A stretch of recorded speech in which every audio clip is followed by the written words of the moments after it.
देखा, स्मोक देखकर मेरे घर के सारे फैमिली मेम्बर्स को उठा दिया कि अरे उठो, घर में काला स्मोक आ रहा है, जरा स्मोक आ रहा है। तो थोड़ा सा ही स्मोक था, ऐसा नहीं था कि अनबेरेबल था या कुछ था, नहीं, थोड़ा ही स्मोक था।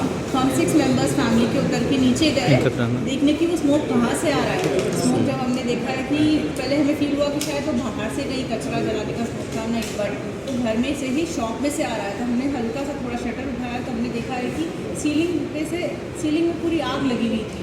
सीलिंग जैसे ही आग लगी हुई देखी हुई हमने, तो मैं मेरी सिस्टर बाहर गली के बाहर आ गए हेल्प के लिए, और बाकी 4 मेंबर्स ऊपर गए सबकी मदद करने के लिए ताकि वो उनको बचा सके। हमने हेल्प मांगी तो थोड़े लोग आए भी, अंदर घुसे चले गए। इतना जल्दी सब हुआ कि समझ ही नहीं आया कि बहुत इतना विस्फोट हो गया कि मैं वापस अंदर नहीं जा सकती। तो हमने फायर ब्रिगेड को कॉल किया, एम्बुलेंस को कॉल किया, पुलिस को कॉल किया, सबको कॉल किया। 6:45 फर्स्ट फायर ब्रिगेड आती है, जिसमें पानी बिल्कुल भी नहीं था, खाली कचरा था। उस पर चिल्लाने के बाद में पुलिस वाले ने एक और फायर ब्रिगेड बुलाया, वो आया तो they don't know how to fix the hose. उन्हें फिक्स होस करने नहीं आता है, उन्हें पाइप खोलकर ट्विस्ट जो था उसे सीधा करने नहीं आता है। वो क्या पानी डालेगा, वो पानी डाला तो हिल रहा है, उसमें प्रेशर ही नहीं था, पानी टैप के जैसा आ रहा था। किसी में पानी नहीं, किसी में कुछ नहीं। फिर उनके पास में कोई इक्विपमेंट्स नहीं, उनके पास पहले लैडर नहीं था, जब लैडर आया तो लैडर पे चढ़ने नहीं आता उनको।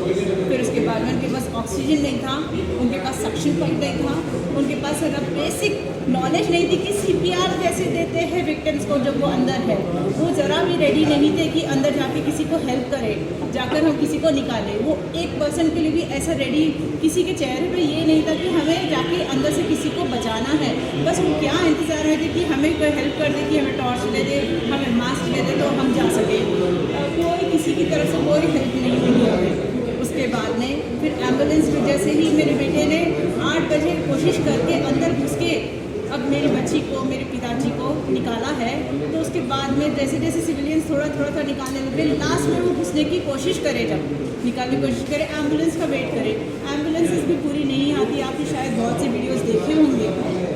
एम्बुलेंस में ऑक्सीजन नहीं था, बेड्स नहीं थे पेशेंट्स के लिए, और पहला प्रॉपर सर्विसेज नहीं थी। एंड देन अगेन अगर हम एम्बुलेंस को बोलते हैं कि हमें प्राइवेट हॉस्पिटल लेके जाना है, तो वो हमें किसी में डाल दिया, नहीं हमको तो उस्मानिया में डालना। उस्मानिया में डॉक्टर्स हमें बोलते कि आने दो, FIR आने दो, पुलिस आने दो, उसके बाद में हम ट्रीटमेंट स्टार्ट करेंगे।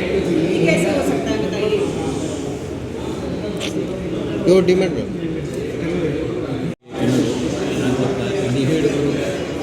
కుటుంబ దురదృష్టకరమైనటువంటి విషయం అయితే సోదరి చెప్పిన విధంగా అక్కడ ఏవైతే కనీస వసతులు ఉండి ఫైర్ సర్వీస్ వాళ్ళు కనుక హెల్ప్ చేసి ఉంటే వాళ్ళ ప్రాణాలు దక్కేదని చెప్పి వాళ్ళ ఆవేదన, ఆక్రోశం. అయితే అక్కడ ఫైర్ సర్వీస్ వల్ల వైఫల్యం క్లియర్గా వినబడుతుంది. అక్కడ ఫైర్ సర్వీస్ వాళ్ళ ఎక్విప్మెంట్స్ లేవు, ఆ యొక్క ఫైర్ ఇంజిన్ లోపల వాటర్ లేదు, కనీసం వాళ్ళు ఎస్కేప్ చేసేటటువంటి ప్రయత్నం కూడా వాళ్ళు చేయలేదని చెప్పేసి వాళ్ళు సోదరు చెప్తున్నారు. అయితే ఈ యొక్క వైఫల్యాల వల్ల అయితే ఎవరైతే సివిలియన్స్ బయటికి తీసిరో వాళ్ళని తీసుకెళ్ళి ఉస్మానియా హాస్పిటల్ పోతుంటే అక్కడ డాక్టర్లు వాళ్ళని ట్రీట్మెంట్ చేయకుండా FIR కావడం అనేది చాలా విడ్డూరము. ఎవరైతే ముందు పేషెంట్లు వాళ్ళ ప్రాణాల్లోనూ బచాయించే ప్రయత్నం చేయాలి, కానీ FIR ఉందా అదని చెప్పేసి వాడు FIR తీసుకొచ్చేసరికి మీరు ప్రాణాలు కానీ కలిసిపోతాయి. అంటే అత్యంత దయనీయ స్థితిలో వాళ్ళ ఆ యొక్క పేషెంట్ వాళ్ళని తీసుకెళ్ళి యశోద హాస్పిటల్ పోయే మార్గ మధ్యంలో వాళ్ళ ప్రాణాలు కోల్పోవడం జరిగింది. కాబట్టి ఇదంతా ఏదైతే వ్యవస్థ ఉందో ప్రభుత్వ వైఫల్యం అని చెప్పేసి క్లియర్గా కనబడుతుంది. కాబట్టి ఇక ముందైనా కానీ ఇలాంటి ఇన్సిడెంట్ జరగకుండా ప్రభుత్వం స్పందించి ఈ యొక్క ఫైర్ సర్వీస్ అనుకోండి, ఈ హాస్పిటల్ లోపల ఏదైతే సిబ్బందికి వాళ్ళ యొక్క సూచనలు, సలహాలు అనుకోండి, వాళ్ళకి ఇచ్చే ఆర్డర్లు ఈ విధంగా ఉండకూడదని చెప్పేసి నేను ప్రత్యేకంగా ప్రభుత్వంతో విన్నవిస్తున్నాను.